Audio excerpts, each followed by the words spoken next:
All right, looks like we can start. So once again, very good morning, one and all. My name is Victor Ng, Editor-in-Chief of CybersecAsia. And I thank you for being here this morning with us. I hope all of you can hear me clearly. My apologies first because there's some renovation going on upstairs. That's why I'm trying to use my noise cancellation headphone and speaker here. I hope it works. Right, so as the moderator this morning for this virtual fireside chat, I have to thank our 5 expert panelists who are here this morning with us. They're all winners of the CybersecAsia Awards and certainly thought leaders in cybersecurity. And we really look forward to hearing their opinions about what has happened in 2022 in cybersecurity in the region, as well as what they think we can expect in the year 2023 ahead of us. So very exciting information, first-hand information to be shared today. I hope we all walk away with something very useful for our organizations, and I'm sure you will. So let's get started. If you have any questions along the way, please key it in the Q&A button. Just click on the button or in the chat, and I'll raise your questions on your behalf at the end of the session. Or if it's relevant to what's being discussed during the course of the conversation, I will raise it up on your behalf too, to make the relevance of your question even more useful to the entire proceedings, right? All right, so without further ado, let me just give a brief introduction before I ask the speakers to introduce themselves. Right, 2022 has been an eventful year as far as cybersecurity is concerned. That is actually an understatement. Whether it's financial and e-commerce fraud or to state-sponsored cyber attacks, ransomware to supply chain disruptions, bad actors have applied every available weapon in their criminal arsenal to monetize any vulnerability they can find in our systems. Right, a recent report that we put up in CybersecAsia says that the third quarter of 2022, there's a 28% increase in cyber attacks compared to the same period last year, 2021, 28%. So cybercrime has proven to be very lucrative. And despite our best efforts, creating awareness, investing in cybersecurity solutions, we can still expect such cyber threats to persist. Or maybe not. So let's hear from the experts later, right? Will it continue to escalate in volume and sophistication as we usher in the new year 2023? And in what form or vector will these threats appear? What can we learn from this year that we can prepare for the onslaught next year? How should we prepare for security in the metaverse that's going to loom ahead of us in our near future? Right. I will want to facilitate this discussion, but I leave the opinions and views to our experts. Like I said, they are all Hall of Fame winners and the Rising Star winner of our 2022 CybersecAsia Readers Choice Awards. And I'm looking forward to an exciting and insightful discussion. Right, so without further ado, let's get our panelists in this fireside chat to briefly introduce themselves. Shall we start with Alex? Alex, please.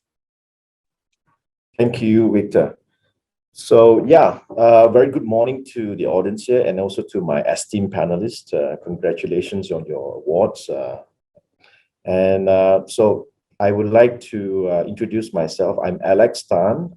I serve as a commercial director for the physical access control solution business area for ASEAN. I'm based in Kuala Lumpur, and I've joined HID over the last 7.5 years, coming to 8. In a nutshell, HID is the world leader in the provisioning of trusted identity solutions. Thank you. Over to you, Victor. Thanks, Alex. Next, maybe Carl, you'd like to introduce yourself? Thank you, Victor. It's a pleasure to be here. We're very humbled to be amongst the companies represented here today. I'm Carl Matson. I'm the internal CISO for No Name Security. We're an API security company, just about 3 years old, a relatively new company. Previously, I joined No Name after having been one of its early customers. So my background in financial services as a CISO in the mortgage and banking industry for the last decade. The area of API security has really emerged for me as a network defender over the last few years, and then now I've joined the company, and so we're really privileged to be able to work with customers across the world with their API security challenges. So thank you for having us. Thanks for being with us, Carl. So next, over to you, Andy. Good morning to everyone, including the panelists and the audience. Thank you for being here with us today. My name is Andy, and I'm the CEO of Nexusguard. So Nexusguard is a company that specializes in anti-DDoS services in the cybersecurity space, and we've been around for the last 14 years. We started providing a service, and over 8 years ago, we started developing our own cloud platform. Today, I think we protect about 40 service providers, so internet service providers around the world. In addition, we also protect the service providers' customers, where we provide a platform for them to offer a DDoS service to their local customers, including governments, schools, as well as other segments. Yes, thank you. Thanks. So next, Sean, how about you? Sure. Yeah, so my name is Sean. I lead the sales engineer team for Thales CPL. So we have been a leading vendor to protect government and the financial institute in terms of their secret and keys enable financial transactions over the last 10, 20 years. So I have the honor to join the panelists here to have this award, and we definitely look forward to have a nice chat and fruitful sharing session today. Happy to have you with us, Sean.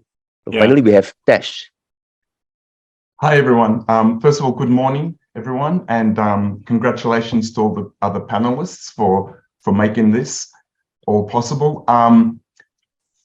First of all, I want to introduce myself. I'm Tash Stamatelis. I head up BlackBerry's sales for APAC. You all probably know BlackBerry from its iconic phone, and you're probably thinking, well, what are they doing in cybersecurity? In a nutshell, we've taken all that knowledge, all that DNA that was in that phone, that was secured, that provided the most secure connections, email servers, a whole bit, and we've taken all that and put it into the cloud and offer it as a service to our customers. So with that said, Victor, back to you. Thanks, Tash. All right, thank you once again to our 5 expert panelists here. Yeah, certainly congratulations once again for being our Readers' Choice Award winners. Let me launch straight into the discussion. That's what I think the entire audience is looking for. Cloud transformation, more operational functions are moving to the cloud, which creates what we call a third-party risk management. Private apps, SaaS solutions are all exposed to risk. The other areas that we've noticed is that that still over 50% of employees in APAC are still work from home or plan to continue to work remotely, even as countries open up. Okay.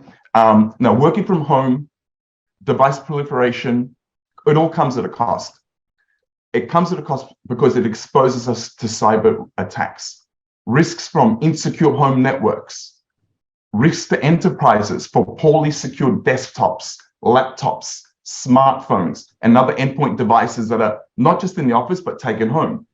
The continuing risk of data leakage in poorly established bring your own devices, device deployment is a serious risk for enterprises and SMBs. There's been a huge increase in cyber activity. Our report showed that there was over 630% increase in enterprise threats, with 375 average threats per minute in Q1 in 2022. That's 375 average threats per minute, not per hour, not per day, per minute. So it's huge. Look, and increased cyber threats like ransomware played a key role in attacks on critical infrastructure through 2021, and this continued through to 2022. Also, the tactics and the targets of particular groups are mimicking the corporate world. They're offering toolkits as little as $120. I call it ransomware as a service, if you will. So they're becoming very, very bold and empowered. Okay. And the other thing is this: is that there are multiple solutions that companies are using to address all their cyber concerns. Over 30%, or close to 30%, of enterprises and organizations use almost 50 separate security solutions and technologies. Now, multiple solutions exposes us to something that we don't talk much about, and it exposes us to a skills shortage. Skills shortage, or people, if you will, is also one of the most significant threats, whether we like to address it or not. Okay. The IT security teams are overstretched and overwhelmed with fatigue alert. Most businesses don't have the resources to hire dedicated IT staff. Okay. Humans alone cannot solve this issue. Humans alone cannot counter the scale of threats that are coming. The use of, at BlackBerry, we have found, us and our customers have found that the use of AI and machine learning can and will play a major role in addressing this human gap. And with that, I'll hand to the other panelists. Right. Thanks. You did mention something about the cyber skills shortage. Yes, according to the report I mentioned earlier, in CybersecAsia, we also reported that there is a 3.4 million shortage of people in cybersecurity globally. Wow. Right. So, well, next, who else? Andy, would you like to share? Yeah, I think what Tash has given us is a very nice, very good overview of what's happening, right? But I think in 2022, what I would like to add on to what Tash is saying is behind this, what we are now sensing is the organization of the attackers is getting way better. What we used to see individual threat actors, now they have research budgets behind them. The attackers now have research budgets towards, and they are very targeted, they are very focused. The increase in the reporting in Asia Pac is also a factor of now organizations are more aware, whereas in the more developed markets in the US, in Europe, reporting has always been more consistent, whereas in APAC, the reporting of attacks has been less consistent comparatively. But we're seeing a change. If you look at Singapore, for example, we're seeing the Singapore government organizing itself, organizing the enterprises in Singapore. So we are seeing an increase in numbers in APAC. I think part of that factor is now people know that where to report, who to report to, so that we get the numbers in. But at the back of it, what we have to be all aware is attackers are using AI. When it comes to social engineering attacks, particularly for this year, if I were to raise an example, even one of our own guys, in the moments when he saw an SMS coming from LTA, before he realized he clicked on it, the next second he realized that, hey, I shouldn't be getting an SMS from LTA. So social engineering attacks are now getting very, very sophisticated. They target your daily life. They look at where you are most vulnerable, and they can get access to your credentials without you really realizing. So this is one thing that we really got to be careful about. Thanks, Andy. Thanks for sharing. Anyone else with examples of what has been significant to cyber threats in the region this year? I'd like to. Oh, sorry, Sean, please go ahead. All right. Yeah, I think Tash and Andy has put up some good points as well as yourself. Basically, overall, we do see the continued increase of the cyber attacks across all the different format. Ransomware is just one example of that. Right. So that's something that we have seen through across 2022, and that's something that we probably will continue to encounter moving forward. Yeah. So some good point mentioned about the cloud transformation as well as the talent shortage, and these are all connected because we do see the customers are moving into this cloud to getting this benefit of cost saving as well as the agility. But that's pose a different consideration in terms of the attack surface with a shared infrastructure. Right? All these actually pose a lot of the factor for the security IT security guys to need to adapt and learn, and that also come to the next point that Tash mentioned about the talent shortage. Right, it's definitely true that we are in a space very much. Lack of the skill set of the talent. But my advice probably to the audience is basically everyone also need to pick up your own gears and learn about this new technology. As an IT security professional, we are not just about security. We need to learn about cloud. We need to learn about, because the attackers are actually modernize their tool set, right? They learn about AI, and so do us, right? So I think this is a learning journey that everyone also need to catch up and to be adapt to. And if you are able to adapt to the latest technology itself, then you can be effective dealing with all this type of new threat. At the same time, to be effective to support the business moving forward and to address to the latest attack factor. It's not easy task, but that's something that I probably can advise. Thanks. Thanks. I understand. Carl, you have something to say. Sure. And Sean and Tash have mentioned the move to public cloud infrastructure, and I would add to that, there's also a very pronounced move into using new application development technologies, APIs, microservices. And so on top of the new public clouds that we're securing, we're also learning how to secure the applications that we're running. And so some notable events in the Asia Pacific region this year have been API centric, and whether that's the government of Malaysia having 22 million records stolen, utility and medical care companies in Australia having major API related challenges. And so I think what we can learn from that is that you don't have to be a high tech company to employ now what are sort of sophisticated microservices application development efforts. And so whether it's healthcare, manufacturing, government agencies, almost every organization is trying to provide better products and services to their citizens, to their customers. And so as security professionals, the delta between where, are we staffed to equip the universe of assets that we have today, our IT teams are going to continue to accelerate towards new delivery models at the infrastructure layer and at the application layer. And so it really is a trick for us. And so I think that we could talk about this a little bit in the opportunity section, but I think one of the thematic opportunities that we see is to do our best to equip infrastructure and application teams to self-service security technologies and security capabilities in light of the fact that we don't have the capacity as a security team to scale infinitely.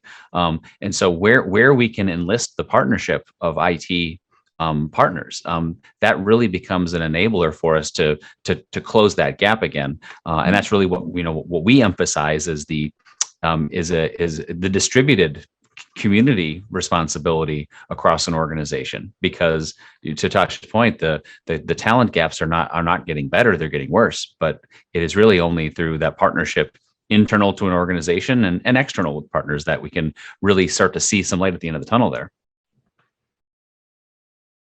Thanks, Carl. You mentioned something about the Malaysia government cyber attack. So Alex, being based in KL, you have anything to share? Yeah, so on my part, I would echo and like to expand on what the panelists has mentioned. So from what I'm seeing, I'm sure the audience has already made aware of this. So there is a proliferation of the IoT, and also not just that proliferation, but that as the integration with the IIoT as well, the industrial Internet of Things with the Internet of Things. So there are reports saying that another billion of devices is going to be, joining that ecosystem, and thus the attack surface are getting much more vulnerable.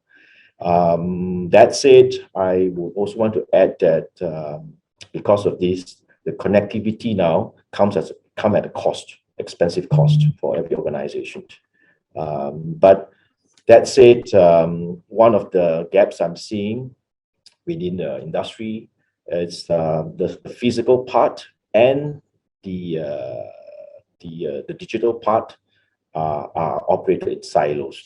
So there needs to be a central kind of a platform where cybersecurity and physical security is looked at it from a holistic perspective, because if not, there will be issues like ransomware or malware or DDoS happening, and that's why many of you mentioned about stolen credentials and smart social engineering, that tactics that has been used. I believe because of those gaps, they are able to find out information on calendar, your behavioral insights on your emails, and then that's where they just tap into the network and then have those stolen credentials. And that seems to be it looks like everything is in order, but like what Andy has mentioned, one of his staff got in a way obscured from the total reality.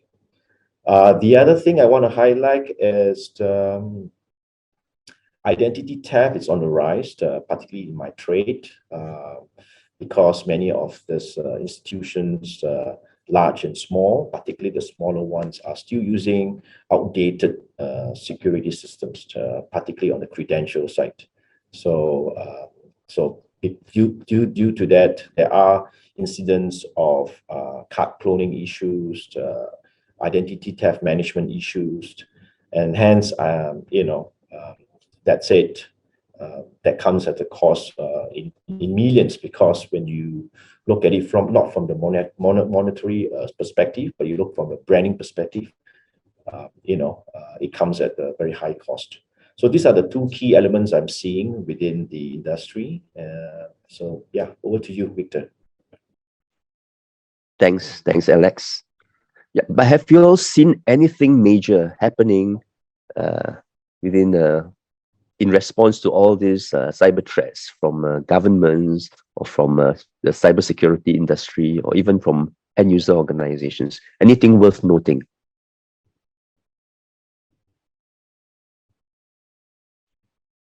Anyone? From the government sector, that definitely we see a lot of regulation updates.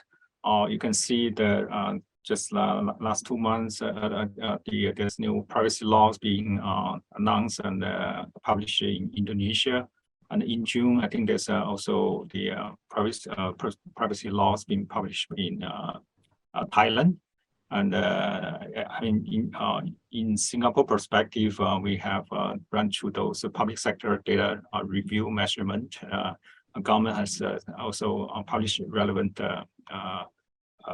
recommendations, as well as from the central bank's perspective. You can see a lot of the updates on giving the financial institutes some advice, as well as guidance in terms of how to secure their critical asset in the cloud perspective, in the new digital deployment format, right? So and if you do a Google search over the last 10 months, basically digital sovereignty has been a keyword surfacing much often over the last 12 months itself, partially because of also some political tension and part of the conflicts that happen on the other side of the world.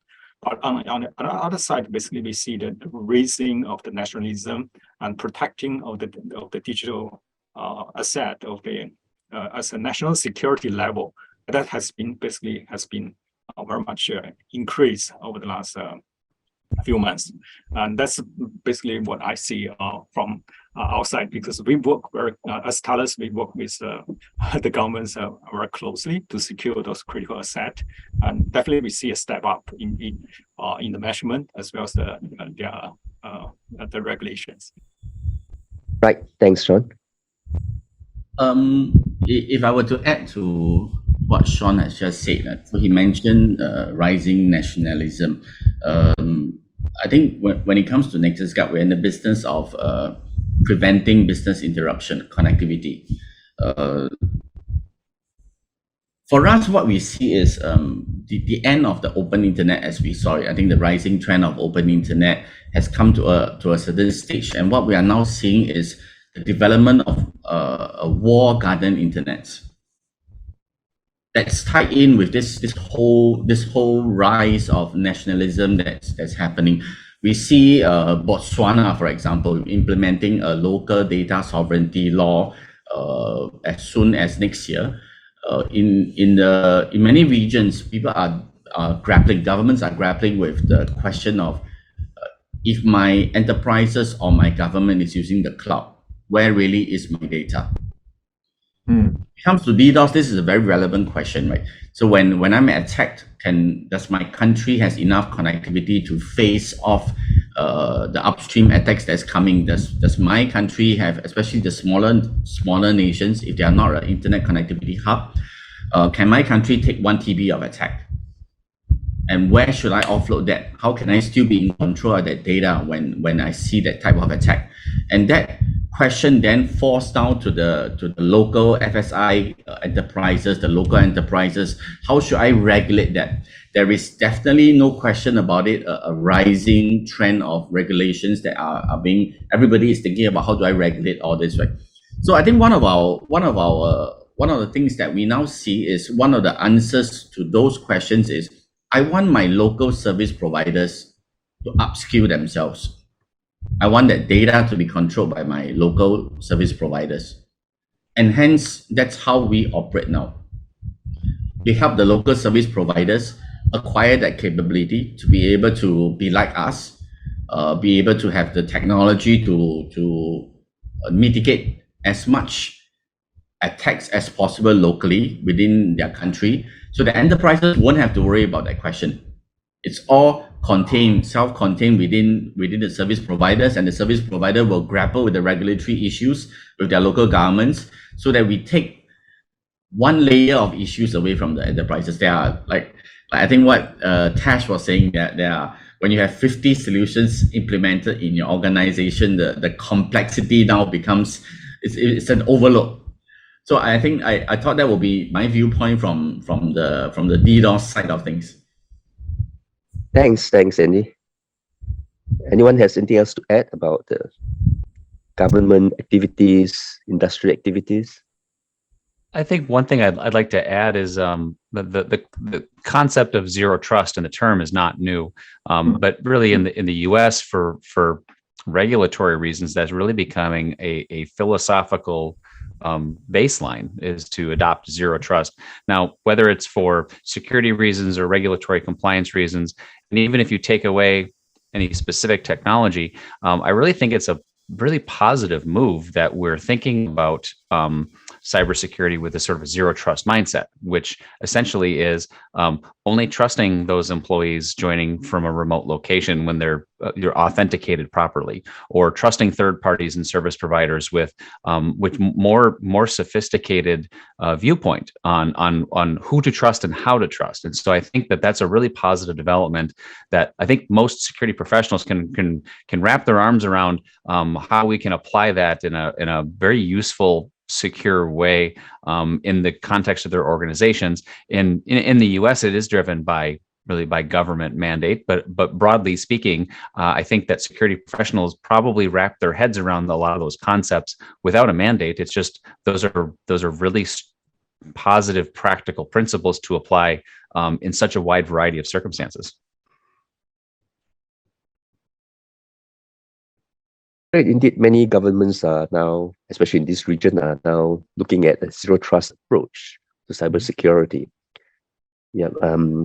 How does that help enterprises I mean, unless they regulate zero trust, which I don't think that's something that will happen. But how do enterprises handle that aspect of things when it comes to zero trust? Have you seen any developments in a major way, maybe in a public-private kind of collaborative way? I just want to say that since we're on the topic of regulatory framework, I have to mention that throughout my travels in ASEAN, although we see some regulatory frameworks being built around cybersecurity, I must say that the enforcement side, there is a huge disparity, right? So my words could be a bit controversial. I felt that for us to raise the bar, for us to move to the next level, there should be more enforcement from the government agencies or whichever agencies that is. And then thus, I think collectively as industry, ourselves, as well as the community and the end customers, we take, cybersecurity much more prominent and move forward. So yeah, that's my take on, legislation. There are, but the enforcement is questionable. Yeah, good point, Alex. I some similar view on that. In terms of the enforcement of this regulation across Asia is very disparate. Is compare. I mean, if you look at GDPR, basically Europe has a very much privacy-focused law and the culture. And that's a very strong background of that enforcement itself, and they really take very seriously. Across Asia, I think we have different culture, we have different government implementations. So some of the the regulations are at different level, but the enforcement again is at another different level. So some part of Asia actually take a very strong step, such as Korea. They have the very strong privacy laws, and with in prison type of the enforcement for executive if there's a data breach happen. Of course, if you look at the Australia may not be fully Asia, but they are also very serious on the enforcement. So the recent breach about the Optus case, I think just last month, basically the Prime Minister also make comments that they will take a serious matter about this incident itself. Right. So, but across Asia, if you look at Indonesia, the recent law announced is very much a framework. It has still lacking details, has more work to do. But overall, I think the picture is basically overall, we are all. Nationalism or protecting of the importance of the digital asset to the national security is definitely there. Right, so government definitely has improved their awareness and continue going to enhance their regulations. But it will take some time for the law enforcement to catch up, I guess. Right. More forward-looking. So as we approach 2023, how do you foresee the cyber threat landscape evolving? And what would be some major threats and risks that organizations in the region should expect to address in the coming year? Would like to start? I'll let someone else start this time. Oh, well, I'll build on Tash's first comment about the cyber talent gap. So if we project forward into a 2023 where economic uncertainty is present and considerations for budgets, there looks like there's going to be downward pressure pretty much globally on spending. And I think that really paints a picture where we're going to find some significant staffing challenges. And from a technical perspective, just from my experience, if you look at all the things that we account for as a security team, what are some of the things that are most likely to fall off of the table because we don't have enough staff or budget? Well, things like patching or penetration testing, vulnerability management. I would think of like those are like basic practice disciplines that I would worry if we don't have the level of investment in staffing that those things may fall off even further. So I think that staffing challenge is really the presenting risk of the next year, because that would be the most likely place where companies would reduce spending would be the human spend of the equation. And Carl, it's a sort of like a conundrum, how are you're going to cut costs, but you need more people. You need 24-hour surveillance, which requires more costs. You need to do these things, and the truth of the matter is this: is that anything less than round-the-clock monitoring is not going to be sufficient. And prevention is the key. I hate to do this, but I will. If we got a customer, for instance, in Indonesia, Bluebird. All right, they use our XDR solution, which is basically a 24/7 monitoring, along with AI-enabled software that allows them to maintain a lean team. We also have GDX. They also use BlackBerry's AI suite to ensure the threats are stopped before they get there. Again, it allows the IT team to focus on other priorities. Here's the thing: both these companies address the skill shortage with a license that costs less than a cup of coffee per month. So you can sort of solve part of it if you use certain technologies. That's the point I'm trying to say. You have to invest, but the costs may not be as expensive as some people may think it is.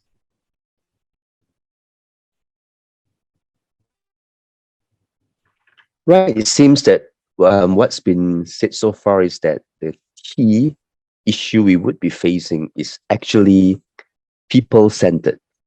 Right. So, cybersecurity has always been a very people-centered challenge. How should we expect? Sorry, and by the way, I just want to throw this in. I think I said this to the panelists last time we spoke. I was at a roundtable event of CIOs and CISOs in Australia a couple of weeks ago, and this was their number one problem as well. It really was. People shortages. People, they're so desperate to put people in positions that they're promoting or employing people that don't have this necessary skill sets, creates more vulnerabilities. People are outspending other companies trying to secure talent. So this is not just this is something that's front and center for a lot of organizations, and it would be one of the biggest burning issues out there at the moment. Because let's remember, our adversaries, and they are adversaries, right? Let's not just say they're cyber criminals. They're adversaries. We've got to stay one step ahead of them. Any vulnerabilities they find with us, they will exploit. Okay? So we need to stay one step ahead of them. We need to look at ourselves in the mirror and say, what are we going to do about it? The other issues, and here's the other thing that we've not really spoken about here is that the cost of cybersecurity premiums continues to go up. More executives right now are realizing that cyber risk is associated with high business risk. We did a survey where we found 60% of our respondents said that they would reconsider partnerships or agreements with other companies if the other companies do not have cyber insurance. We need to address those problems as well. So you've got these multiple fires that we're trying to address, which really are not directly addressing our adversaries. They're not thinking about insurance. They're not thinking about how many people are going to work the night shift. They're just looking at vulnerabilities. So, I've got a lot to say, guys. So I'll hand back over to someone else. Yeah, sure. Yeah, I think to connect the few points that the few panelists has mentioned here, looking into 2023, basically, first thing is the cyber attack of the the security incident, you can see Q4 continue to grow, right? So in terms of ransomware, all this, we will not see the attackers slow down their pace, and because it's lucrative, right? So and the tools are available for them, right? They are using AI, they're using toolkit which is ready available, right? So they are advancing in terms of the technique they are using. So that part in terms of attack will continue putting down pressure.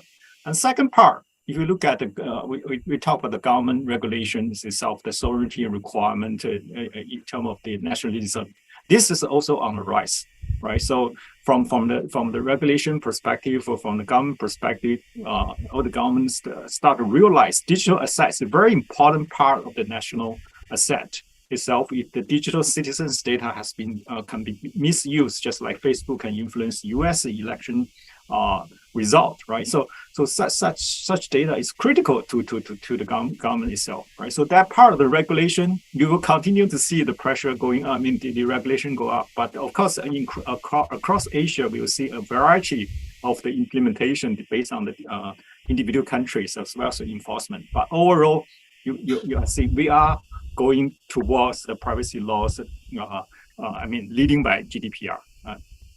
So, and next thing is basically about all this cloud transformation. We have talk about API security. This also critical element, because looking forward next year, I think economy perspective, global political perspective, there's some unstable, unfavorable, and not so favorable factors over there, right? So company need to continue to stay competitive. How to do that? You need basically all these modern APIs in terms of the DevOps, in terms of the cloud itself, give company the agility, the cost saving that you can deliver. But at the same time, that introduce different additional security considerations in terms of shared infrastructure. API security is very important, right? So I mentioned about the Optus security incident, I think just last month. The incident, I think, is associated to API security protection, which is not enforced properly and being explored, right? So using the modern technology itself at one way and one side basically help the customer to reduce costs and be competitive in their business. At the same time, they also introduce this additional security risks that are associated to it. Right. So as a security professional, as a CISO is today, these are the factors you're facing, right? The regulations, the security attacks, the digital transformations itself. So we need to learn about what does this API security means, and we need to use the right tools. You mentioned about the DDoS is here. You can't deal with those DDoS without the proper because the attackers are utilizing thousands of machines. So if you want to deal with that yourself, these days are just impractical, right? Utilizing the right vendor support, utilize the right tools can help you really to deal with such attack itself, right? So again, I think looking into 2023, I think the security guys, you're facing a lot of pressure, and it's not an easy job. But at the same time, the only good news I can say is basically from regulation perspective, from the board, from the executive perspective, there are better awareness. They are basically in terms of awareness and support, and from funding gesture itself from the board.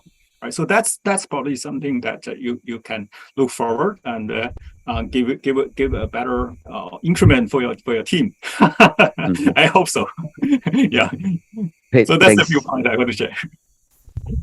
Thanks. I think Sean did give the cue to both Carl and Andy, right? He talks about API, and he talks about the DDoS attacks. So maybe you have something to share there. I'll come in and I think my viewpoint is not very different from the rest of the panelists. I think next year or the next 2 years is going to be particularly challenging for everyone. On one hand, we are all hunkering down. We are all expecting a crisis of sorts to be coming. We're all expecting that budgets are going to come down. On the other hand, we are still facing the cybersecurity talent shortage. Every year, our costs will increase. We are poaching from one another, which means our human labor costs are increasing. Yet the budgets are coming down.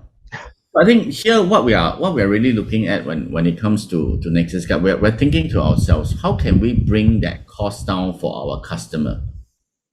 At least increasing the cost on a year-to-year basis. And one of the only ways to do that is to look at our processes, to look at what we can automate, to look at what we can use, leverage technology, AI, and automate a lot of the work that we used to do for our customers. A lot of DDoS security is about service. It's about how we respond to attacks on behalf of customers. So when it comes to service providers, for example, we automate a lot of the work that we are always looking at automating a lot of work that they used to do, and that's our response. I don't think I also have an answer on how to do that, because at the end of the day, when it comes to security, it's making sure that I'm not the easiest target. Right? I want to make sure that I'm not the easiest target out there. I'm not the cheapest target to go after. If I'm in healthcare, my data is worth $250 per record. I want to make sure that I will cost significantly to try and obtain that $250. Like I was mentioning earlier, they are now getting more organized. They are starting to calculate what is the cost of attacking this particular target. So if I were to attack this target and it's going to cost me $100, I might as well attack the guy that's going to cost me $50.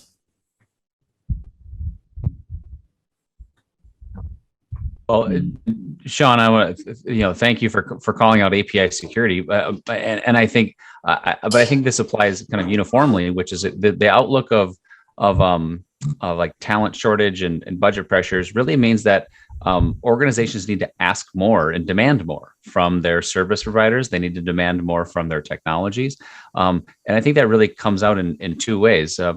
For buying technologies, those technologies need to come with professional services. They need to come with implementation services and support services that are adequate, so that the organizations can capitalize on that and make efficient use out of the technologies. And then the second thing is that we need to be buying technologies that are not just single use tricks. And so just take APIs, for example. Like, there are technologies that test APIs, there are technologies that protect them, there are technologies that measure compliance and risk reporting. We don't need to buy 3 different tools. We need one platform.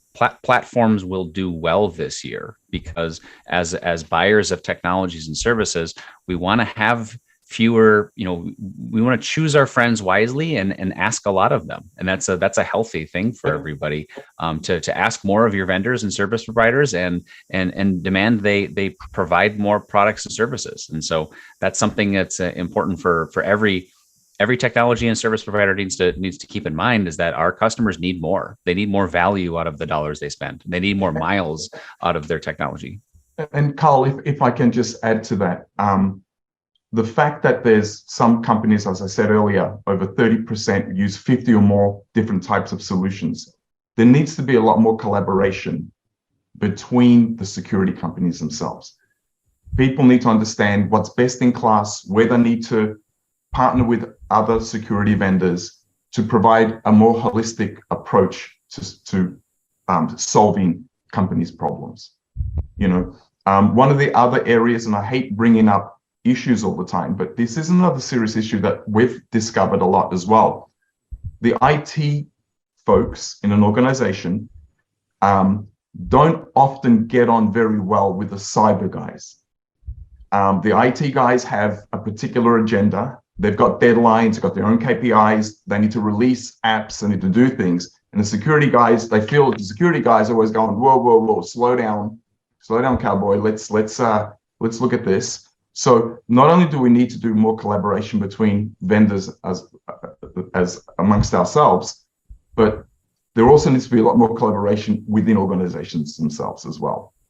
They need to align with what their priorities are, and if they do release certain in-house apps or developments without the proper guidelines and guardrails, what's the risk associated with them doing that?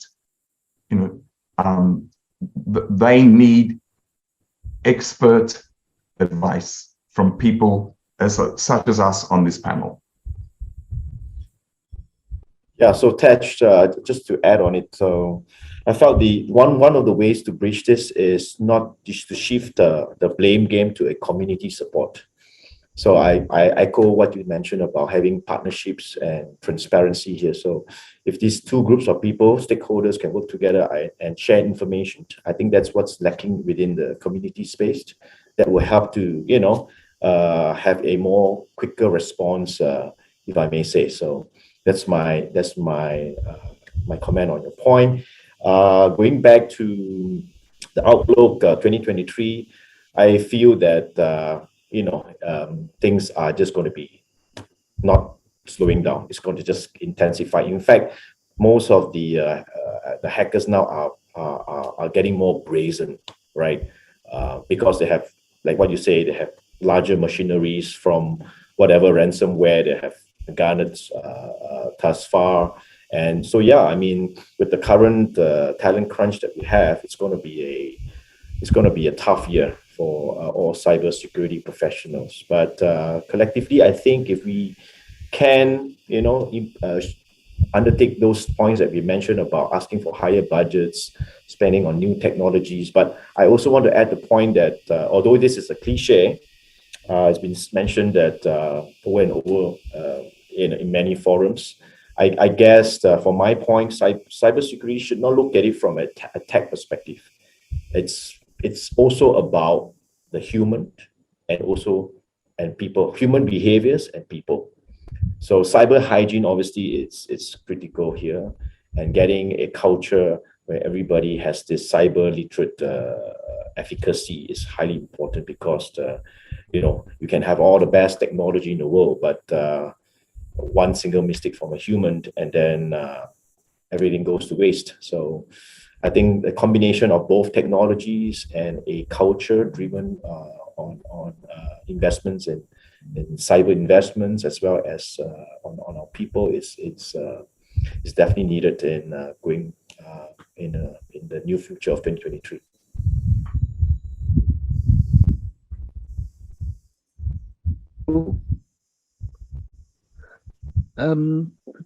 Andy mentioned something about the cost of a breach to the bad actors, right? Compared to the value to be worth them. So that is a very, very important point in terms of how cyber criminals think and act. However, do you think there's a difference there when it comes to state-sponsored attack? Definitely cost is an issue, but maybe less of an issue.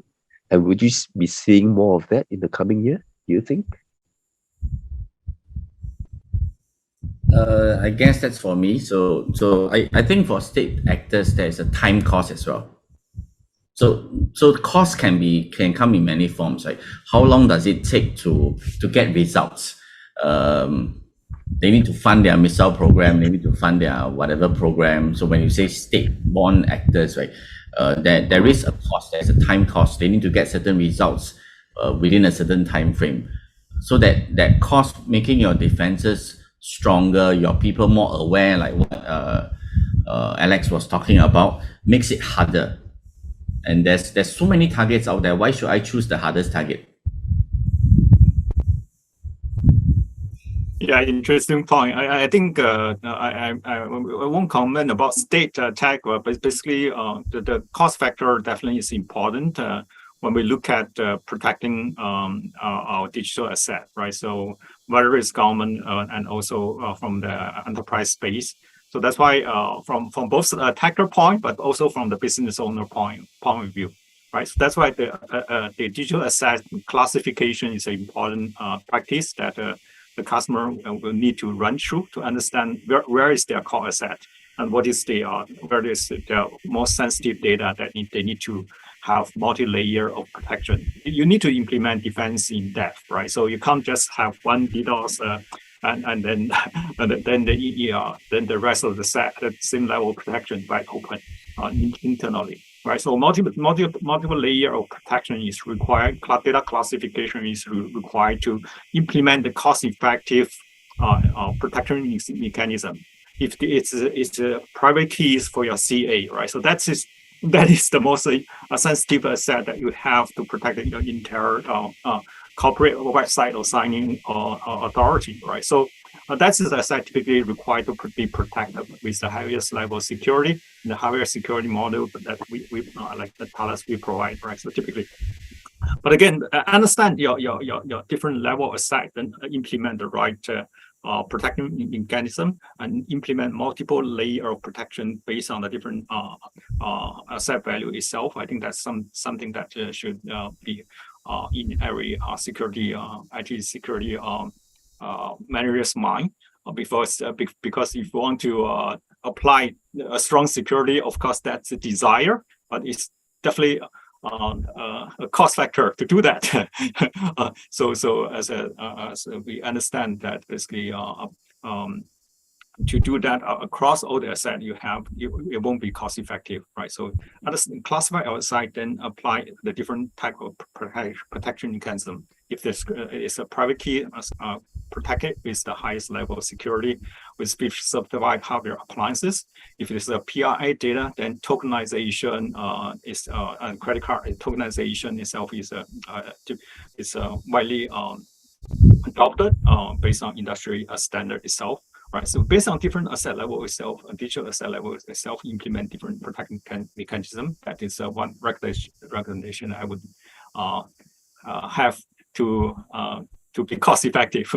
And in the end, you want to support your business rather than I think the panel mentioned about basically the security guys sometimes fight with the with the IT guys because they have different focus. One focusing on security, the other one focusing on rolling out new applications. So as I mentioned earlier, right? So as a security person, I think the first thing that we want, I would like to the audience to have the mindset to align with the business. We want to grow and we want to support business to grow, but we also want our business owner to be aware of the current the security risk and associated to it, right? So then if we align with the business itself, which means we would want to learn about how to utilize the latest API or the latest cloud effect to support the business to grow in a cost-effective manner. Right? If you have that mindset and you combine your security knowledge and all these guidelines together, then I think you get the right support in terms of from the board level itself to make the business successful. I think that's just a few points I want to mention about cost. Thanks. Let's look a little further. Right, not just be 2023, it could be beyond that. But I guess 2023 is the year we start preparing our people and our organizations to look into cybersecurity in the metaverse. Right, when we talk about mixed reality, I think there are added layers of cybersecurity that we need to implement, a different kind of mindset for our people to be aware of, and processes that need to change for our organizations to be prepared to protect ourselves in the metaverse of mixed reality. So what do you think needs to be done and how should we be preparing for it?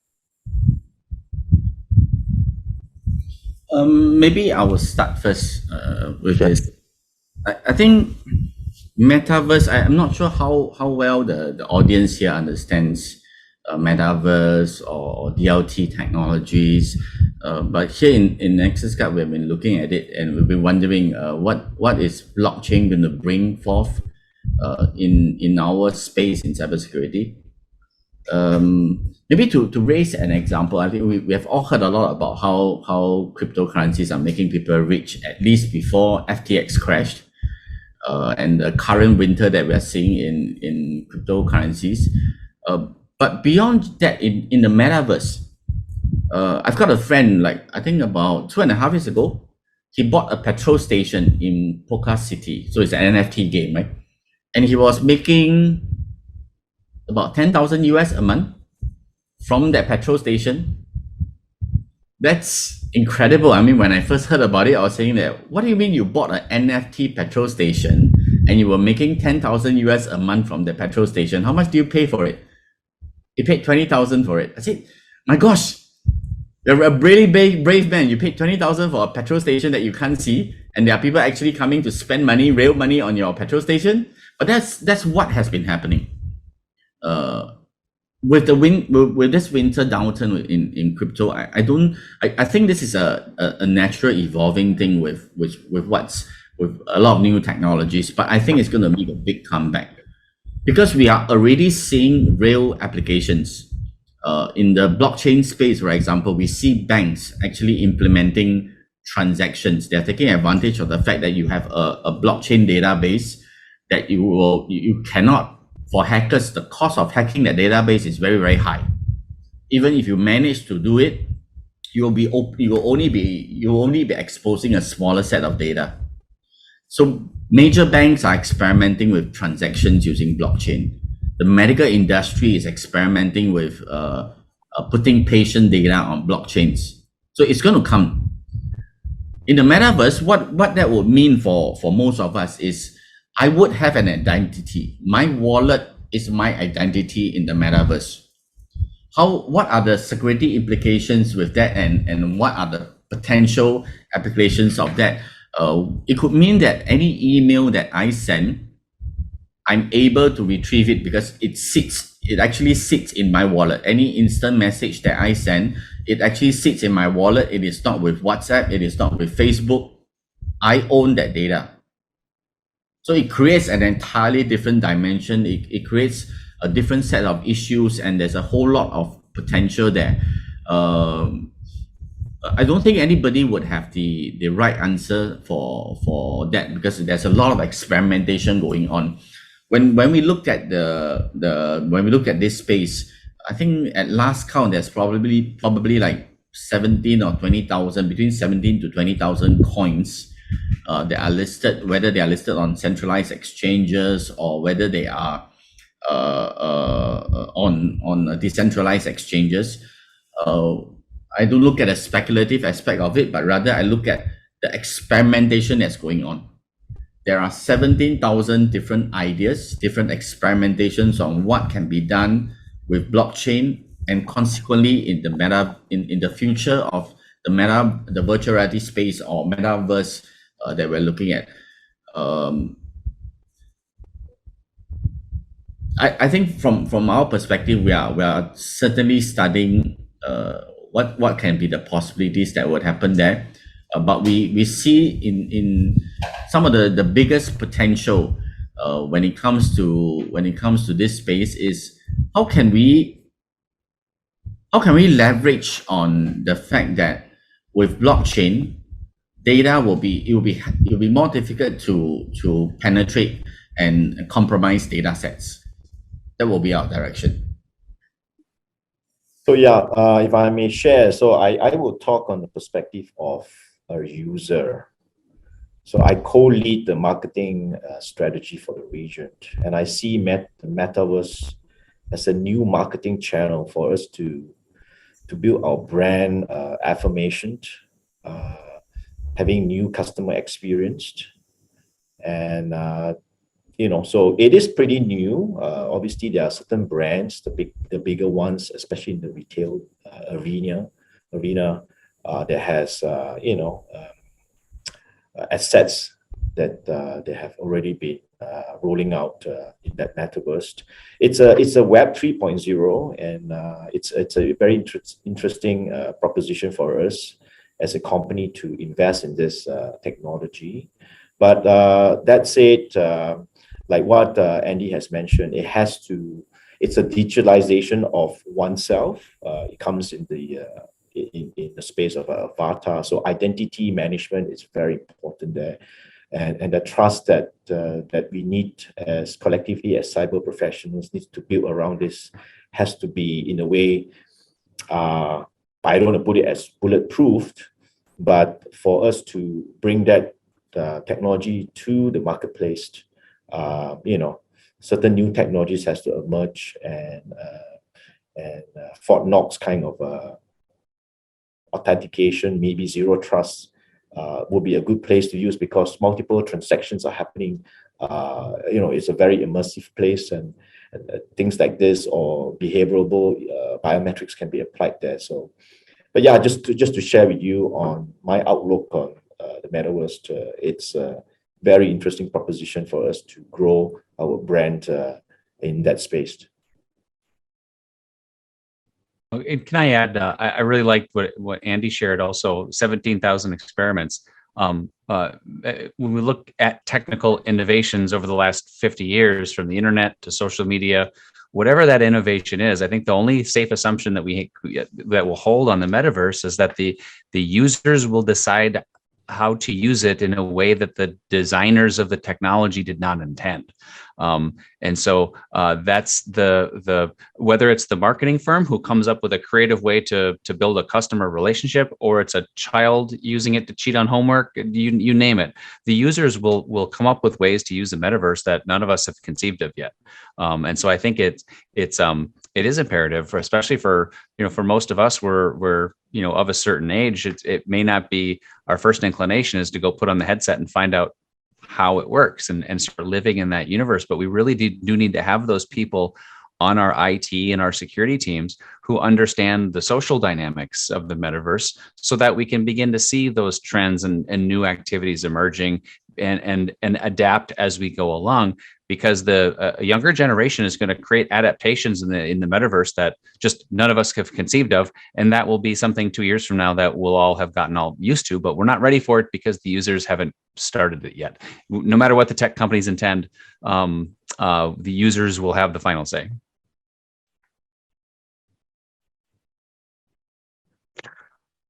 Identity theft would certainly be a critical aspect when you have a mixed reality avatars of identities in the metaverse. So that is certainly something that I guess cyber criminals would find lucrative. And on the other hand, there could also be a higher level of deep fakes, because in the mixed reality world, it's easier to create both false identities and false perceptions of identities. You think that's something that we need to be wary of, and what do you think we should be preparing to consider those challenges ahead?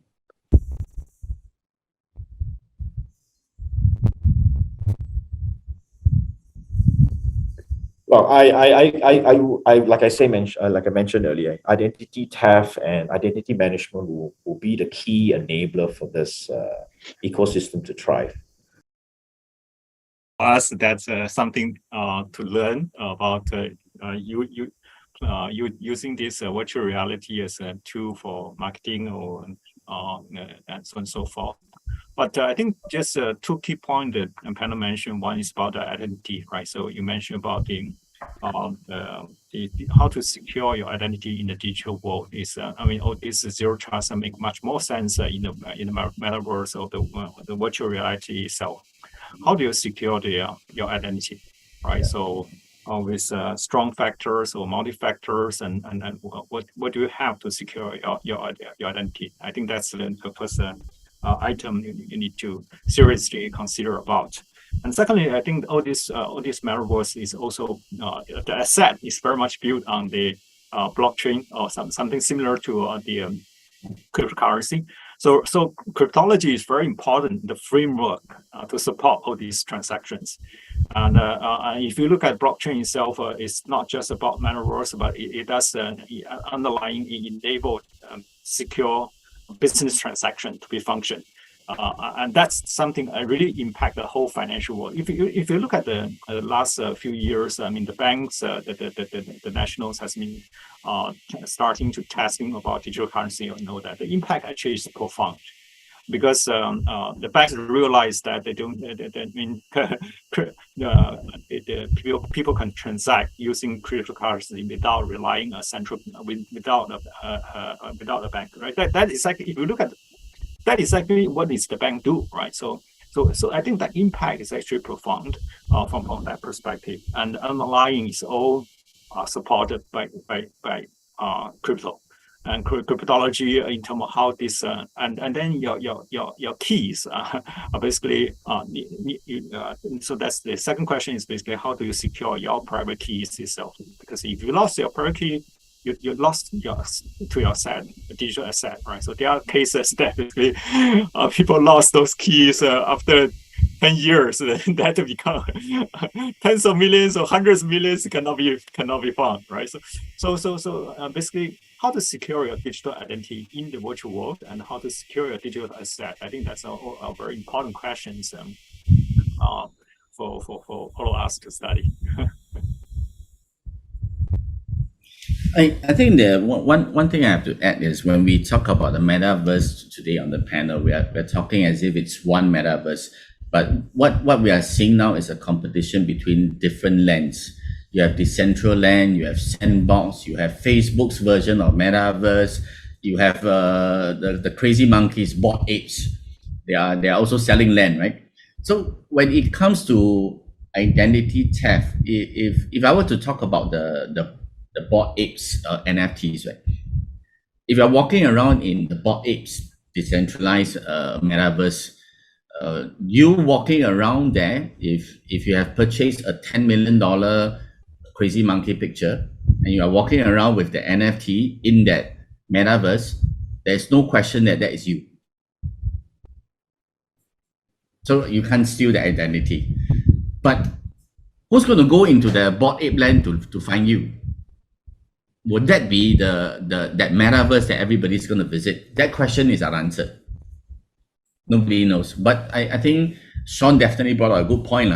What if I lose my private key? Today, I use the most traditional method. I make sure that I write down my private key and I put it in a digital safe. There's no better way to do that. And I'm hoping that somebody will come up with a better way of doing that. Looking forward.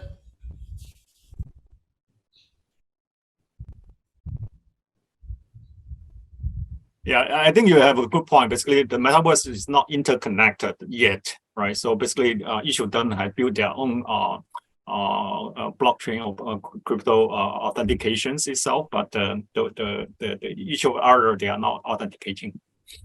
That's something that we'll see. Great. There's actually a question from the audience. And I'd like to relate it to both 2023 as well as to the metaverse, and that is how do you deal with the people problem, right, that we have been mentioning? What should be done other than automation and AI? What more should we be doing with people? I will start. I think I like this question. Yeah. So the first thing, of course, is what call definitely provide training capabilities, enable the security team to learn about DevOps, learn about cloud, and learn about business. Enable them to support the business better. I think that's the first advice I would like to give. And secondly, I think is basically utilize tools, right? So utilize tools, I think Carl mentioned that utilize tools that is modernized, utilize tools, security tools that provide a platform rather than just a point solution. Because these days, security are complex, are continue evolving and are complex, and the regulation are continue having more pressure. But utilizing the right tools, which has been trusted by a leading customer itself, and the tools which has invested heavily to catch up with all these latest security trends, will help you to reduce some part of the pain, to go deeper on all the different security attack itself, right? So you choose a tool which is a platform, so such as we do. I think Carl mentioned that he provided a tool for secure API from the different perspective.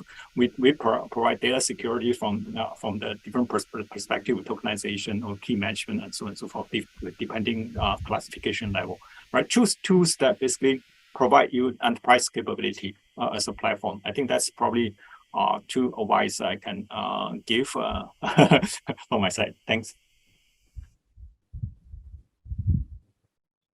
Anyone else like to add to that?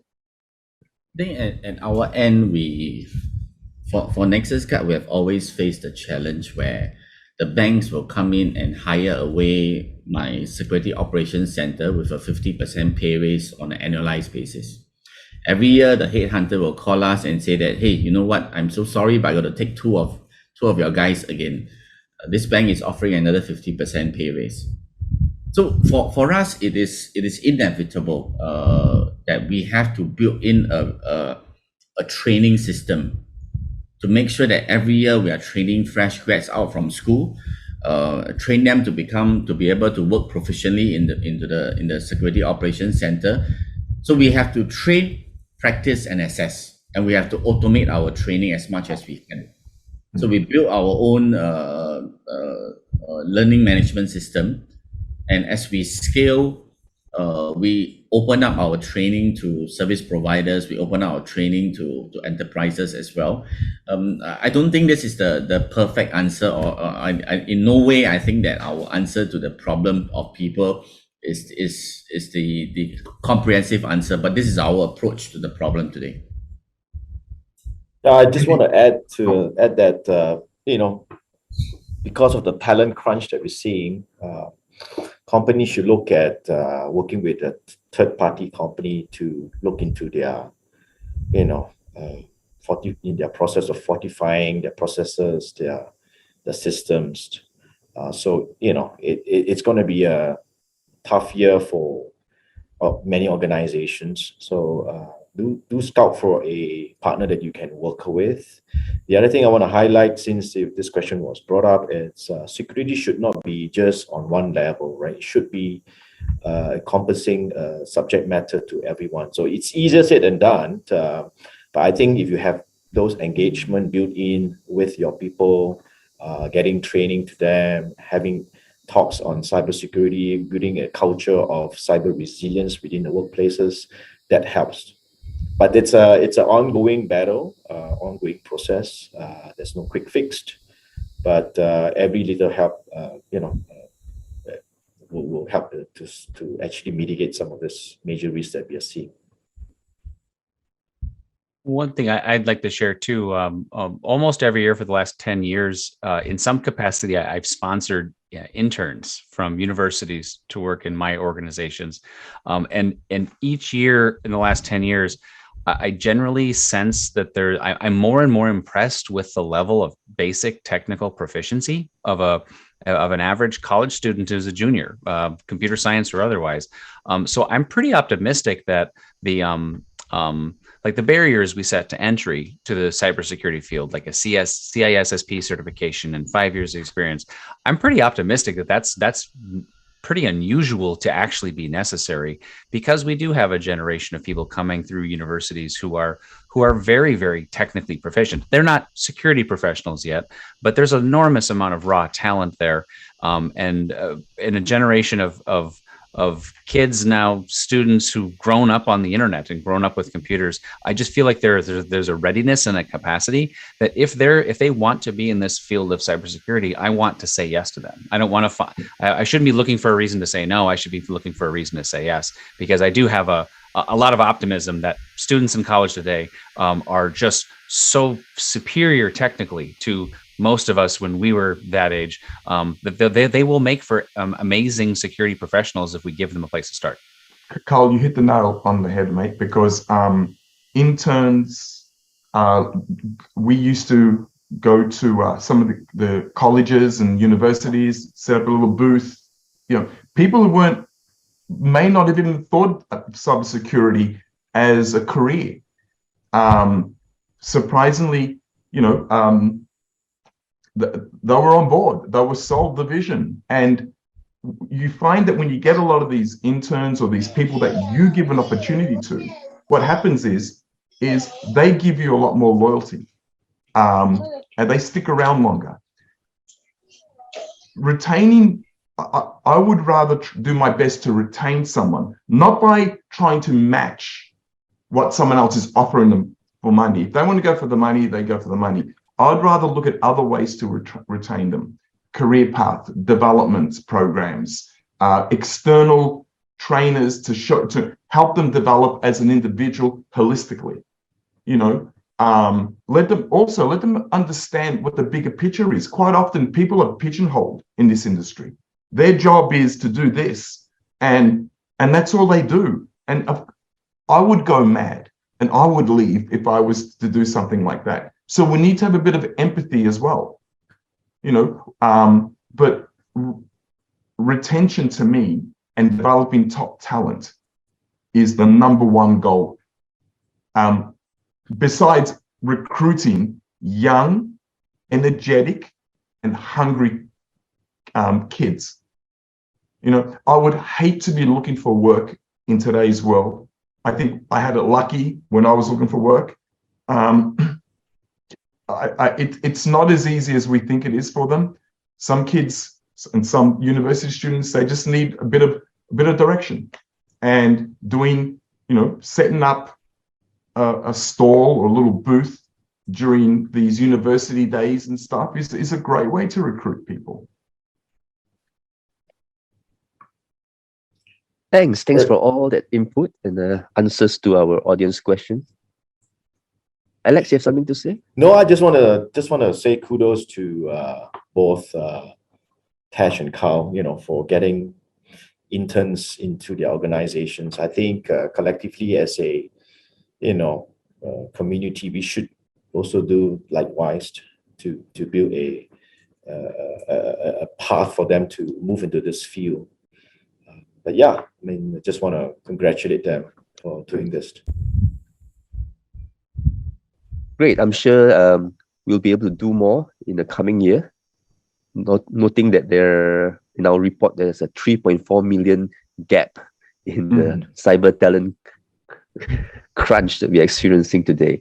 At CybersecAsia, we are looking at launching something next year, which is something like a CybersecAsia College online, provide more cybersecurity courses for more people to participate and at least get a taste of what the world of cybersecurity is like, and see if you're really interested to be part of that.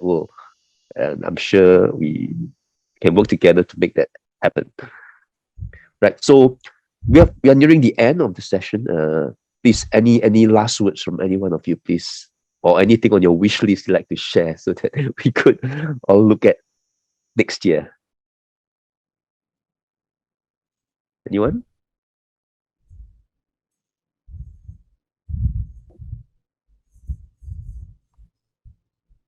One thing I will say is this.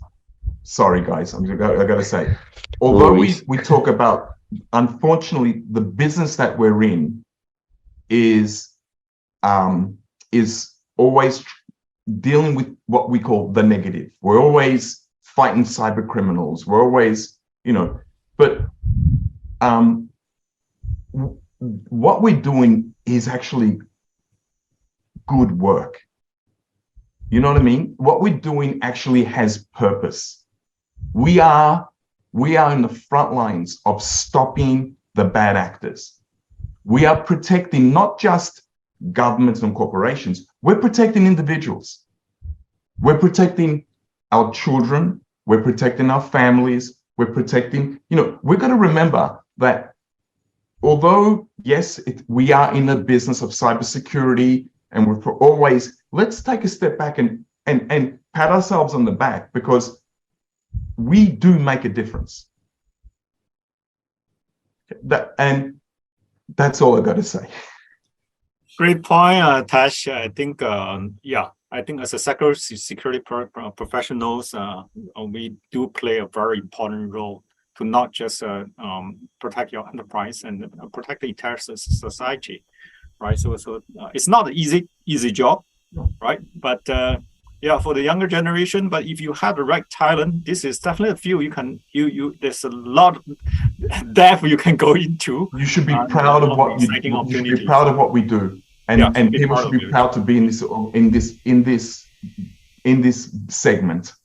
And why we have a people shortage is the reason is that we don't beat our drum enough, and we don't wave our flag enough, and I think we should. So I see basically these days IT is everywhere, right? So if you look at 20 years ago, basically IT is only a small department within the enterprise. But these days, DBS, like the leading banks, talking about I'm a technology company because IT is very much a main pillar for business. But IT and security is going that way. That's what I see, right? So security is also everywhere. If you look at the what you call just now, the panel discussed about metaverse, virtual reality, about blockchain, and all this, security is fundamental there, right? So I mean, the knowledge of security will continue to demand a great value if you invest yourself. Yeah. Well, for me, I think there are a lot of stories that the panelists, I'm sure, cannot share due to the nature of the stories, sensitivity of our stories. But if anyone in the audience you're interested in cybersecurity, join the industry and you will learn the stories for yourself. At the end of the day, well, I think that's my last word for the panel, on this panel, and I really appreciate. I think I enjoyed the discussion with the panelists today. And my only last thing that I have to say is my marketing director just scolded me for blocking our logo the entire session. From Nexusguard. If you still don't know who I am, I'm from Nexusguard. And I think that addresses my problem with my marketing director. Over to you, Carl. There's a question just came up about positioning cybersecurity as a business enabler. So of all the things we've talked about in the outlook that sound negative, I'm positive that virtually anybody joining today can go back to their organizations and find tactical wins to align themselves with business. Things like efficient user access control, provisioning, deprovisioning, or things that we can do to test applications prior to production that's automated. There are wins to be had here. So amongst all of the variables in the geopolitical climate and otherwise, we can all still take back the mandate that we should always carry in security teams, which is be an enabler and ask how we can support our businesses. And so, and I think that's we all can do that regardless of whatever the rest of the conditions are around us. Right. On my part, I just want to say that the future looks bright for us because we are moving to the digitalization of the business. Challenges are there, but I think if you look at it from a positive perspective, the fraternity of cybersecurity will grow. And with that, today engagement was very enriching, and I'm very thankful to share the same space with all the winners here. I'll turn the floor back to Victor then. Right. So thank you, one and all. Thanks to all the panelists. I just like to finally say this, that cybersecurity folks, right, they have headaches in the day and nightmares at night. So let's see what we can do to help them out. Right? So thank you very much. Take care. Thank you for all our speakers here. Really, thank you for your expert insights. And if you have any more questions, please feel free to email us. Go to CybersecAsia website. My contact is there. Whoever you need to contact there, you can find it, right? So keep being active on our site, and we will continue with this interaction in future. Thank you. Thank you, Victor. Thank you, everyone. Thanks, everyone. Thanks. Bye-bye. Thank you, CyberSec. Thank you. Bye-bye. Bye.